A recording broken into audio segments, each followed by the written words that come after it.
بسم اللہ الرحمن الرحیم علیہ صلی وسلم دائما ابدا علی حبیبک خیر خلق کلہم۔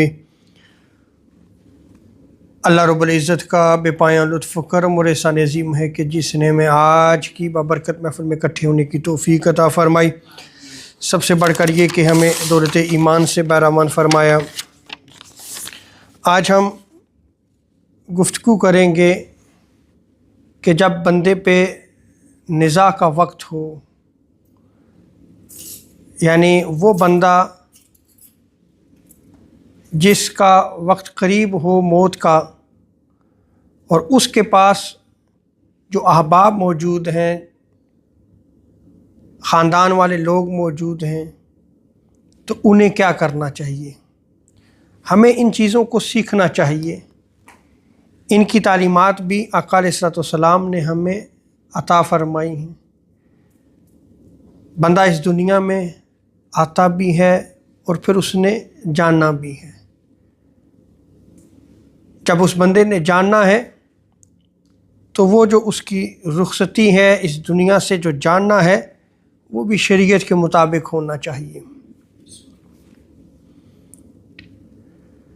آقا علیہ الصلوۃ والسلام ارشاد فرماتے ہیں کہ جب تم میں سے کسی شخص کی موت کا وقت قریب ہو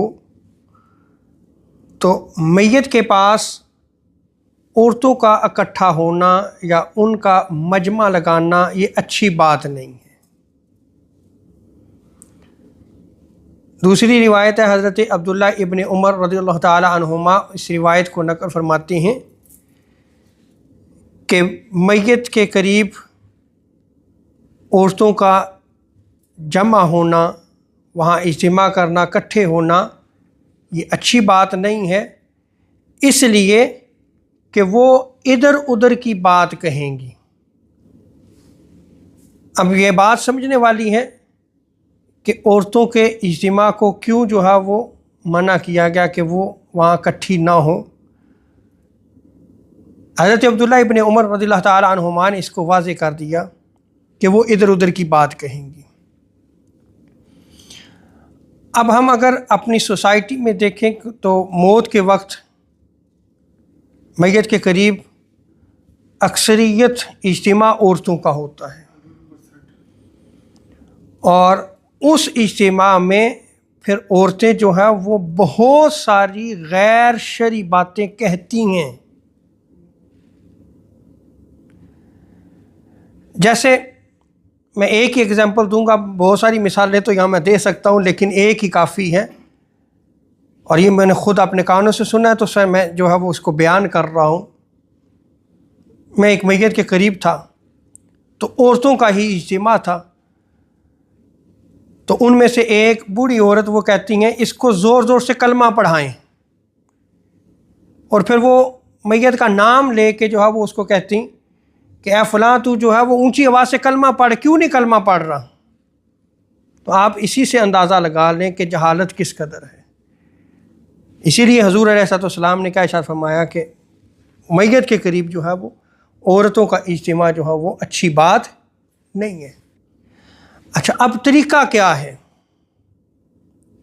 طریقہ یہ ہے کہ آپ اپنی سوسائٹی میں سے کسی عالم بعمل، نیک، صالح، متقی، پرہیزگار، پارسا آدمی کو بلائیں، وہ وہاں پہ موجود ہو، جو آپ کی رہنمائی کرے، اور یہ عمل آقا علیہ الصلوۃ والسلام کی سنت مبارکہ ہے۔ اب میں روایت نقل کرتا ہوں۔ حضرت ابو سعید خدری رضی اللہ تعالی عنہ وہ بیان فرماتے ہیں کہ جب آقا علیہ الصلوۃ والسلام مدینہ تشریف لائے تو ہمارا یہ معمول تھا کہ جب کوئی شخص نزاع کی حالت میں ہوتا، جب کوئی شخص موت کے قریب ہوتا تو ہم آقا علیہ الصلوۃ والسلام کو دعوت دیتے کہ یا رسول اللہ آپ تشریف لائیں، اور جب آقا علیہ الصلوۃ والسلام کو خبر پہنچتی تو حضور سید عالم صلی اللہ تعالیٰ علیہ وسلم بلا تاخیر وہاں پہنچ جاتے، اور وہاں جا کے اس میت کے لیے دعا کرتے، استغفار کرتے آقا علیہ السلام. تو آپ یہ دیکھیں کہ آقا علیہ السلام کا عمل مبارک کیا ہے کہ حضور علیہ السلام جب اس میت کے پاس گئے ہیں تو اس میت کے لیے استغفار کر رہے ہیں. اب میت کے قریب جب جان کنی کا وقت ہو، نزا کا عالم ہے، تو اس کے قریب استغفار کرنی چاہیے، اس کے لیے استغفار کرنا. یہ تو حضور علیہ السلام کی سنت مبارکہ ہے.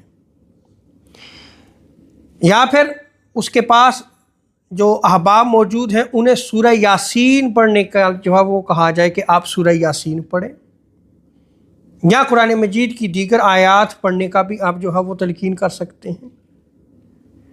سورہ رعد کا پڑھنا بھی جو ہے وہ مستحب ہے، سورہ بقرہ کا پڑھنا بھی جو ہے وہ مستحب ہے، اور استغفار کرنا بھی جو ہے وہ آقا علیہ السلام کی سنت مبارکہ ہے. اب آپ دیکھیں کہ نزا کے وقت عمل کیا کرنا چاہیے اور ہمارا عمل کیا ہے. ہر بندہ خود سوچے، کیا ہم اس پہ عمل کرتے ہیں؟ کیا ہمارا اس پہ عمل ہے؟ ہمارا جو ہے وہ عمل اس کے بالکل برعکس چلا گیا ہے. اور اسی طرح میت کے قریب جو شخص موجود ہو تو اسے چاہیے کہ جو عالم دین ہے، جو پرہیزگار ہے، متقی ہے، وہ تلقین کرے کہ جب نزا کا وقت ہو اور اس کی جان نکل جائے، یعنی وہ فوت ہو چکا ہے، تو پھر کیا کرے کہ اس کا جو منہ ہے وہ قبلہ رخ کر دے. میت کو قبلہ رخ کرنا یہ سنت ہے. اب بہت سارے احباب کو جو ہے وہ اس چیز میں بھی جو ہے وہ تعلیم دینی چاہیے کہ اس وقت ہمیں کیا عمل کرنا چاہیے. حضرت ابو قتادہ بیان کرتے ہیں کہ ہم بارگاہ مصطفیٰ علیہ السلام میں حاضر تھے، تو حضور علیہ السلام نے حضرت برا رضی اللہ تعالیٰ عنہ کے حوالے سے پوچھا تو آپ کو خبر دی گئی کہ آپ کا تو وصال ہو گیا ہے.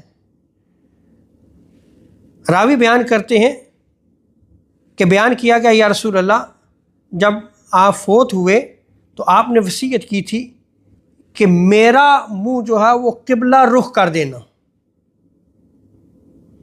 تو آقا علیہ السلام نے جب یہ سنا تو حضور علیہ السلام نے ارشاد فرمایا انہوں نے اچھی بات کہی ہے اور یہی سنت طریقہ ہے. گویا آقا علیہ السلام نے ان کی وصیت کو قائم اور دائم رکھا اور فرمایا کہ یہی سنت ہے. اسی طرح جب روح نکل جائے تو کوئی بھی چادر آپ کے پاس ہو تو اس چادر سے ڈھانک دینا میت کو، یہ بھی سنت ہے. جیسا کہ حضرت عائشہ صدیقہ ام المومنین رضی اللہ تعالی عنہا آپ فرماتی ہیں کہ جب آقا علیہ السلام کا وصال مبارک ہو گیا تو حضور علیہ السلام کے جسم مبارک کو یمنی چادر کے ساتھ جو ہے وہ ڈھانک دیا گیا. اور جب حضرت سیدنا ابو بکر صدیق رضی اللہ تعالی عنہ تشریف لائے تو آپ نے دیکھا کہ حضور علیہ السلام کو چادر کے ساتھ جو ہے وہ ڈھانک دیا گیا ہے. تو حضرت سیدنا ابو بکر صدیق رضی اللہ تعالی عنہ نے آپ کے چہرہ مبارک کو کھولا اور حضور علیہ السلام کا بوسہ لیا. تو جہاں قبلہ رخ کرنا سنت ہے، وہیں پہ چادر کے ساتھ ڈھانک دینا بھی یہ بھی کیا ہے؟ سنت ہے. اللہ تبارک و تعالی ہمیں دین کو سمجھنے کی توفیق عطا فرمائے. انشاءاللہ تبارک و تعالی یہ موضوع جاری رہے گا. اس حوالے سے ہم انشاءاللہ تبارک و تعالی اپنی اس تعلیم کا جو ہے یہ سلسلہ جاری رکھیں گے. اللہ تعالی ہمیں عمل کی توفیق عطا فرمائے. وما علینا الا البلاغ المبین.